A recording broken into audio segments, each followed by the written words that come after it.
Alors, on avait déjà fait un mug la fois dernière, je sais pas si vous vous rappelez. Là, j'ai changé un petit peu mon fusil d'épaule. La fois dernière, je vous avais fait faire des ellipses avec une légère perspective, tout ça. Là, je me suis dit que non. On allait faire plus simple cette fois-ci. C'est-à-dire que vraiment pour le mug, là, je suis partie sur une absence totale de perspective. La seule chose que j'ai faite, c'est que je suis pas partie sur un rectangle, je suis partie sur un trapèze. Hop. Histoire de varier un petit peu, mais sinon, très honnêtement, pour le coup, c'est pas compliqué. Après, si vous cherchez un petit peu, notamment sur Pinterest, il y a, en termes de dessin, un nombre de formes de tasses, mais incroyable. N'hésitez pas à aller jeter un œil, il y a des trucs qui sont vraiment hyper mignons, qui sont relativement faciles à reproduire. Vous pouvez même faire des mélanges de tasses, et franchement, c'est super sympa à faire. Mais là, je me suis dit, au vu de la déco qu'il y a devant, la chantilly que j'ai mise au-dessus, c'est pas la peine de s'attarder sur une perspective qui peut peut-être vous poser problème si vous n'êtes pas coutumier de ce type de dessin-là. Et le rendu est quand même hyper sympa. C'est un jeudi le 5 ? Ok. Ok. Il ne va pas envoyer les internes pour ça normalement. Bah écoute, je te le souhaite en tout cas. La hanse, pareil, c'est pas compliqué du tout. Alors, si c'est plus facile pour vous de faire des formes géométriques simples, complètes, vous les faites. C'est le même principe que le donut, hein. Vous pouvez les faire au complet, vous n'êtes pas obligé. Si vous le faites, après tout simplement vous venez gommer la partie qui est en trop.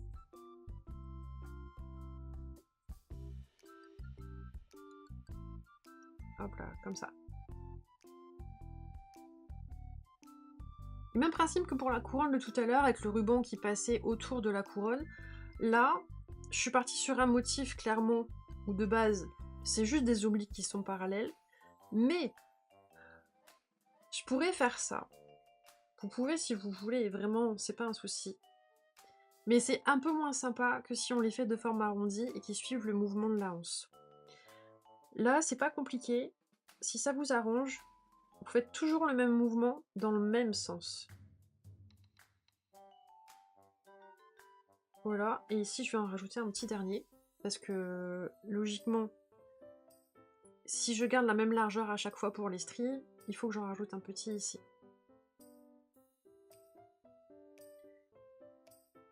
Alors, pour le motif à l'intérieur du mug, je pense que je le ferai quasiment en dernier, parce que vous pouvez faire le même que moi, il est sympa, il est facile, il est rapide à faire, mais vous pouvez faire totalement autre chose. Si à la fin du dessin vous vous dites j'ai pas envie de faire un motif qui se répète, avec des lettres, des trucs qui sont un peu relous, vous pouvez juste finir avec un gros cœur. Ça fait le job, vraiment. Il y a autant de motifs que de dessins et de représentations de Noël qui existent, donc vous faites absolument ce que vous voulez. Et ma chantilly comme la fois dernière. Je peux symboliquement venir mettre un triangle pour savoir à peu près où ça commence, sachant que je peux déborder de chaque côté et c'est même fortement conseillé, mais au moins vous avez un repère. Que je vais venir un petit peu rendre plus transparent pour que ce soit plus visible. Je vais dire, bah alors vous savez toujours pas après 2 semaines. Non mais là ils abusent, clairement ils abusent. A tout de suite Créa. Pour la chantilly, je vous conseille de commencer par le sommet. Moi j'ai décalé un petit peu sur la gauche, mais vous pouvez partir vraiment du sommet du triangle si vous voulez, c'est pas un problème. Et on va faire une série de courbes DS inversées. Donc je pars une première fois. Voilà. Je fais le sommet de ma chantilly. Comme j'ai mes traits de construction, j'ai à peu près un guide pour savoir où je vais et par où je dois passer. C'est vachement utile.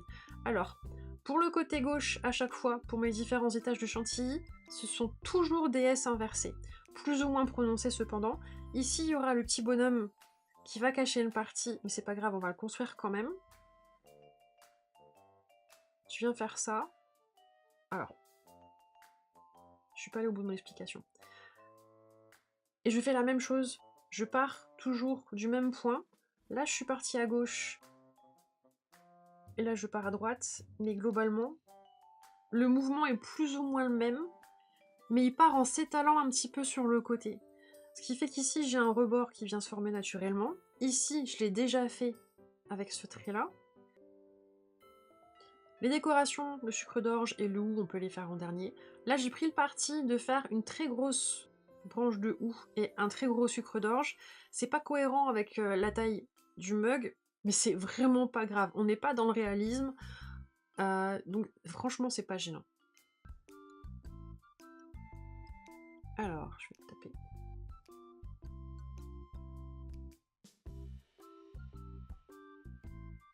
Pour pouvoir dessiner le petit bonhomme, je vais jouer sur l'opacité de ma chantilly pour que ce soit plus lisible pour vous. Je zoome un peu. Alors pour le petit bonhomme déjà, je vais mettre le biscuit. Voilà.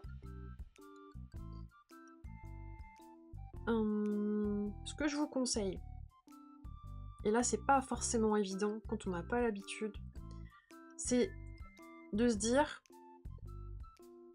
il va s'enfoncer dans la chantilly à peu près au niveau du haut des jambes, au niveau du bassin. Il faut essayer de faire une forme géométrique pour délimiter les contours, la place que va prendre votre biscuit par rapport à la chantilly. Parce qu'après, sinon, ça va être gênant, vous allez être embêté. Quand vous allez construire les contours de la tête par rapport au reste du corps, à un moment, vous risquez d'être embêté. Parce que, entre ce qu'on a dans la tête et ce qu'on veut retranscrire sur papier ou sur tablette, souvent, il y a un décalage et on est obligé de s'y reprendre à plusieurs fois. Donc vraiment, à chaque fois que vous voulez dessiner quelque chose, encore plus quand c'est une composition, essayez de préplacer vos éléments avec des formes géométriques simples, en n'appuyant pas du tout sur votre crayon, pour que ça puisse être gommé très facilement ensuite. Là, j'ai décidé de symboliser mon petit biscuit par un rectangle relativement allongé, et je sais du coup qu'il prendra pas plus de place que ça. Comme je travaille sur tablette, je peux venir jouer sur l'opacité de mon calque et en faire un nouveau au-dessus. Je viendrai supprimer le rectangle que j'ai dessiné après. Et là, je sais que je peux faire la tête à peu près de ce diamètre-là. Encore une fois, je suis partie sur... même si c'est pour un biscuit, je suis partie sur une très grosse tête par rapport au reste du corps. Pourquoi? Parce qu'encore, comme d'habitude, le rapport est pas proportionnel, mais ça vient accentuer le côté mignon. Là, je sais que j'ai mon corps.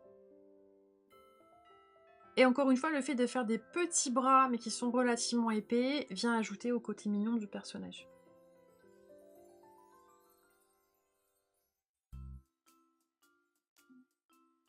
Hop. Je peux venir gommer toutes les intersections, et ce qui ne m'est pas utile. Et là, j'ai une bonne base de petits bonhommes mignons. Comme d'habitude, quand je dessine du kawaii, je fais des très gros yeux, que je colle énormément à la bouche. Et après, on peut venir ajouter des petits détails. Petit nœud pape, des petits boutons, et là, ici, un petit peu de déco pâtissière. Voilà, je peux venir enlever mon trait de construction. Ma chantilly, je viens gommer ce qui passe derrière. Alors si vous travaillez sur papier avec un crayon, pour ce genre de dessin là, si vous n'en avez pas, je vous conseille vraiment d'acheter un crayon gomme. Je sais pas si vous connaissez, j'en ai montré à mes élèves aux Beaux-Arts et il y en a plein qui connaissaient pas. C'est le même principe qu'un cutter, sauf que la gomme, elle est, en général, elle est sous forme de cylindre et elle est beaucoup plus fine. Parfois même, elle est carrément biseautée. Et ça peut permettre de venir gommer avec beaucoup de précision les petites zones comme ça qui sont moins accessibles avec une gomme lambda. On trouve ça, j'ai envie de dire, Majuscule, Furet du Nord, Cultura, vous devrez trouver ça aussi. Le Géant des Beaux-Arts. Sur internet, si vous ne trouvez pas près de chez vous, c'est pas très cher. C'est rechargeable la plupart du temps.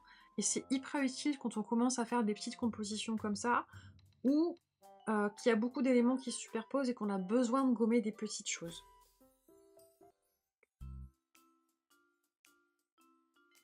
Alors, je t'ai vu ajouter des petites décos un petit peu gourmandes sur la chantilly. Vous pouvez partir sur des formes allongées comme ça, ou si vous préférez, vous pouvez partir sur des petites billes colorées de ce type-là, ou vous pouvez mixer les deux, c'est pas un souci.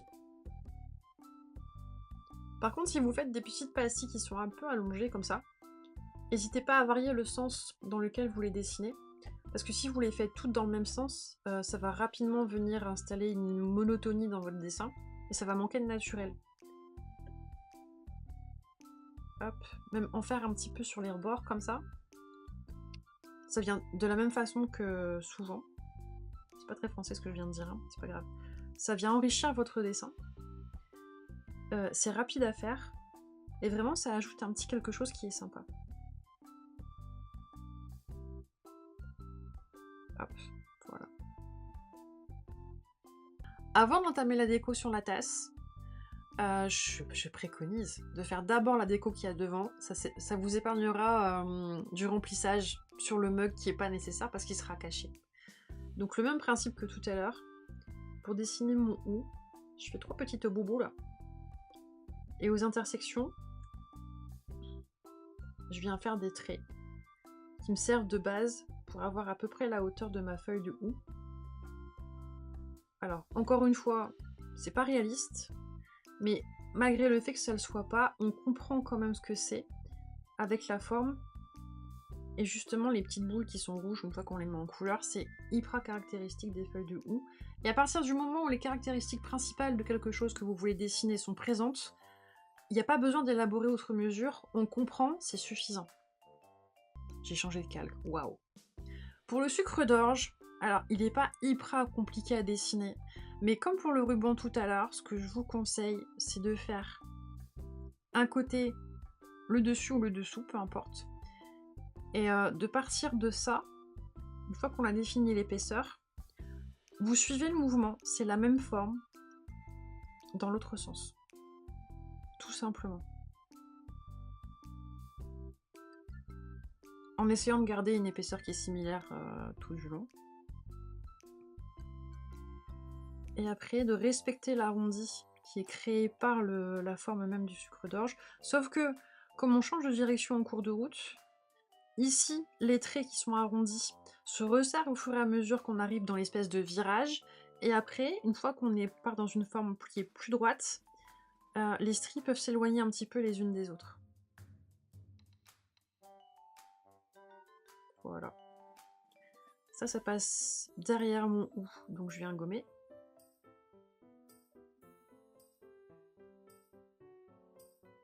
Et pour ajouter un petit peu de mignonnerie, j'ai décidé de venir faire un petit nœud.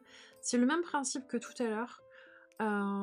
Vous pouvez, si vous voulez, comme tout à l'heure, l'inscrire dans une forme géométrique simple, ou partir directement. Alors là, c'est un petit peu gênant au niveau lisibilité, on voit pas bien, parce que j'ai fait les stries avant de finir le dessin de mon nœud, ce qui est une erreur.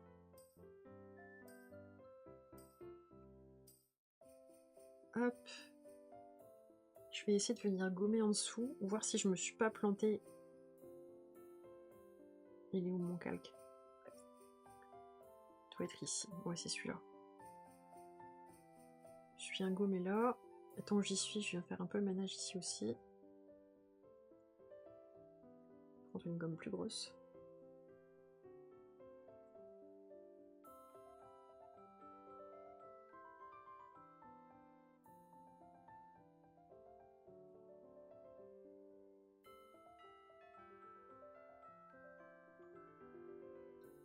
Je viens gommer là aussi.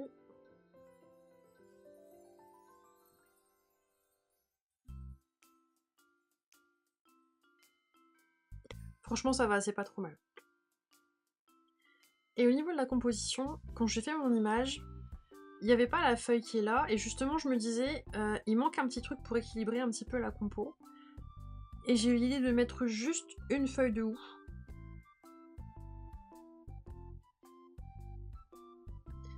Et de faire comme si justement il y avait plein de petites décos en sucre qui étaient sur la chantilly, qui étaient tombées par terre.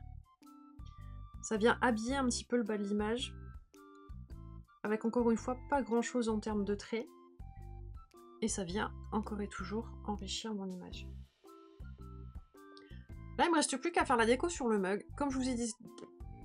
Je refais ma phrase. Comme je disais tout à l'heure, soit vous partez sur ce qu'on appelle un all-over.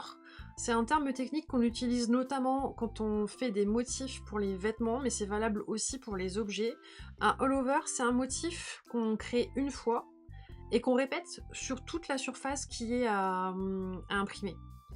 Là, je suis partie sur 3 éléments qui sont hyper simples. Le haut, un flocon de neige qui est stylisé, qui pardon, excusez-moi, qu'on retrouve souvent dans les dessins pour Noël, et des tout petits flocons de neige qui, eux, sont tout simplement en forme de rond. Ce qui fait qu'au global, quand on travaille sur tablette, on n'a qu'à copier-coller les éléments et à les modifier légèrement pour pas que ceux-ci soient tous dans le même sens, ou que ce soit relativement rapide et facile à dessiner à la main. Mais si vous n'avez pas envie de faire ça, pour une raison ou pour une autre, il y a tout un tas de motifs de Noël qui sont reproduisibles relativement facilement. Vous faites comme vous en avez envie. Moi, j'étais partie sur ça parce que je trouvais l'idée sympa. Donc du coup, et ça va vite à dessiner à la main.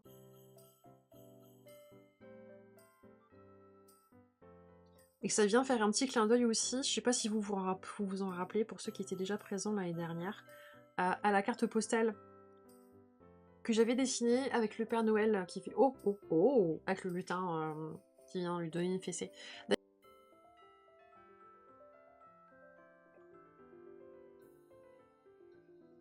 Oh, et j'ai eu confirmation, je suis prise au marché de Noël de ma commune fin décembre.